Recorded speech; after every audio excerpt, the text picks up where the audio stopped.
Are you ready to change the trajectory of your business and see massive improvements? Each week, we'll share strategies and practices to generate sustained results and long-lasting success in your organization. Welcome to the Innovation Junkies podcast.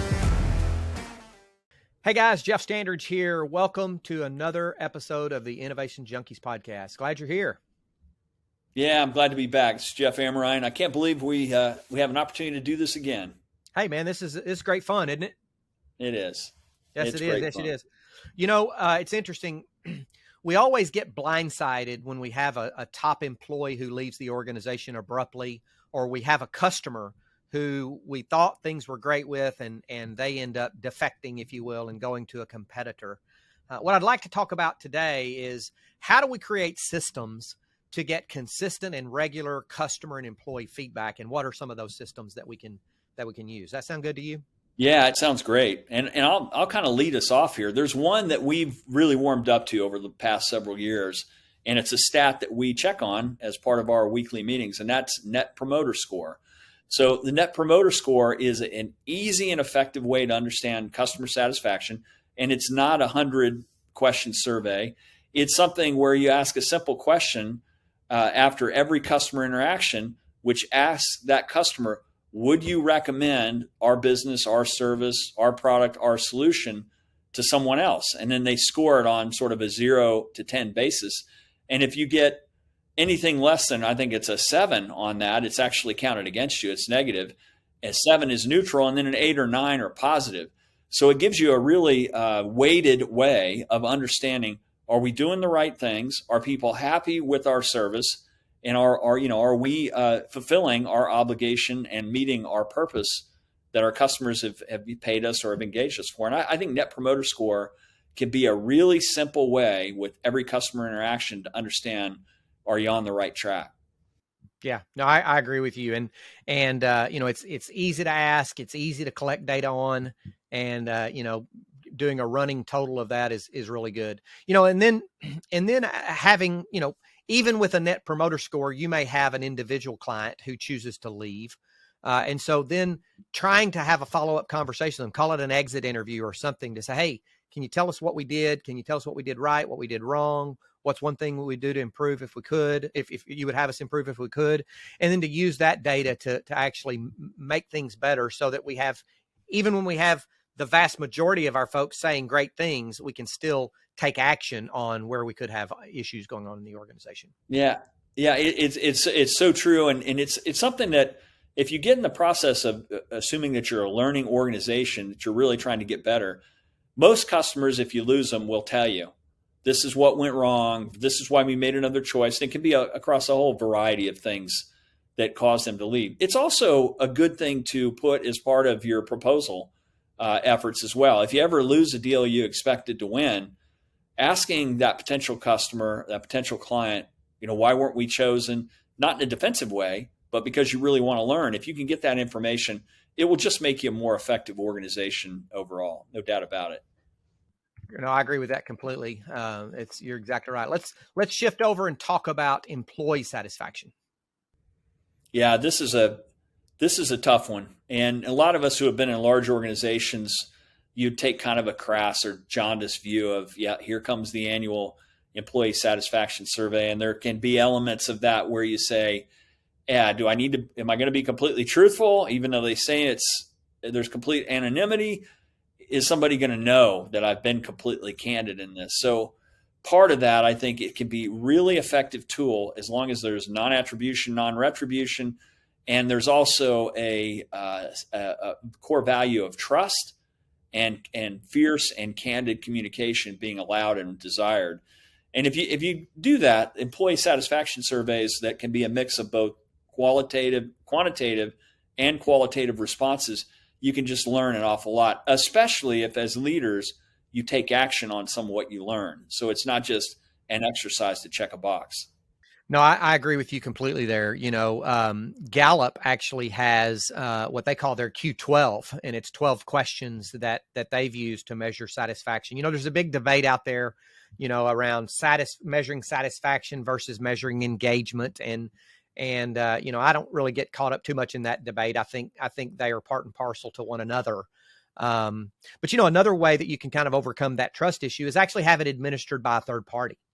Whether it's a local third party or it's a national third party, to say, hey, here is the portal. It's an external link. It doesn't sit on our servers, and you can go and complete, and there's no way for us to tie it back to the individuals. Another way that you can do that is, and we used to do this in a larger organization, is if there were less than 5 people on a team, we didn't report the team level results. Because we didn't, that starts to get too small of a sample size. You can start to kind of anticipate who said what. And so we didn't want to create that. But yeah, the other thing around an employee satisfaction survey, or even a customer satisfaction survey for that matter, is to run some focus groups in tandem. When you get those survey questions back, and it says, okay, this is where we experienced some downward trends from the last couple of years, or some downturns. So let's talk about, what do you guys experience there? We had a downward trend here, and I don't know what's expected from me at work, or my leader seems to care about me as a person, or some of the questions that we ask in our survey. And so using kind of a qualitative feedback session to unpack some of those quantitative questions that people have scored. And then that helps us to figure out, okay, from an action plan perspective, what do we need to do? Yeah.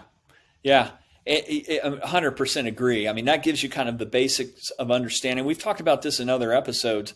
Jack Welch used to say in Straight from the Gut, he was obviously one of those sort of iconical leaders that provided a lot of good benchmarks, but he would occasionally take a deep dive in a particular area to understand. He'd go deep. In other words, he would go past the chains of command and really try to understand something.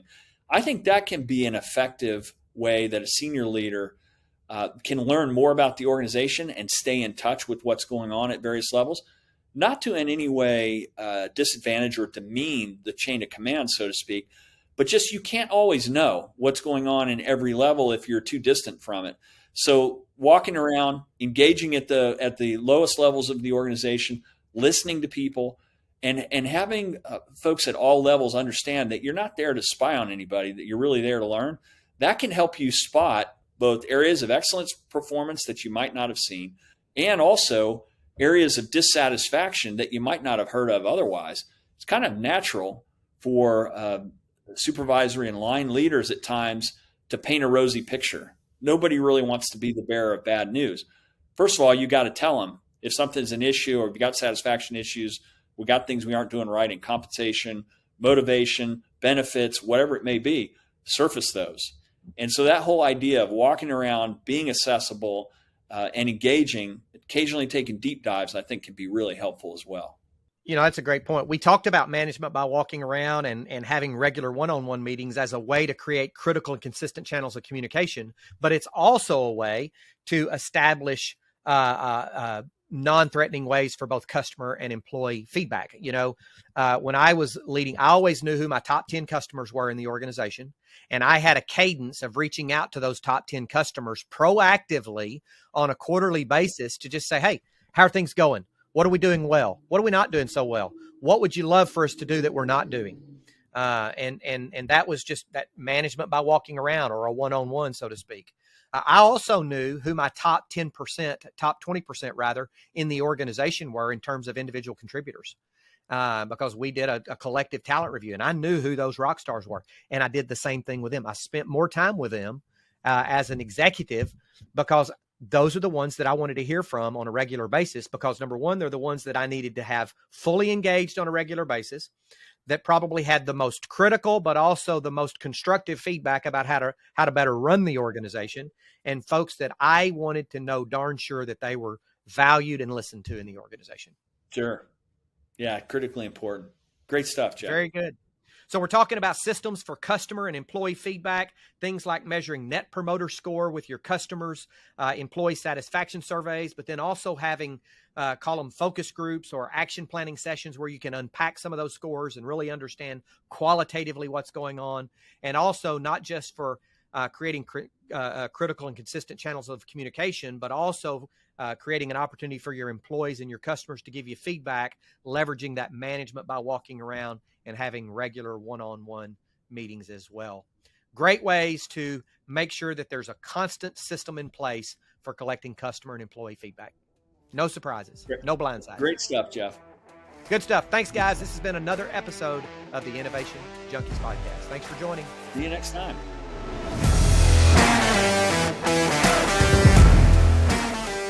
Feedback from listeners like you helps us create outstanding content. So if you like this episode, be sure to rate us or leave a review. Also, don't forget to subscribe to get the latest growth and innovation strategies. Thanks for tuning in to the Innovation Junkies podcast.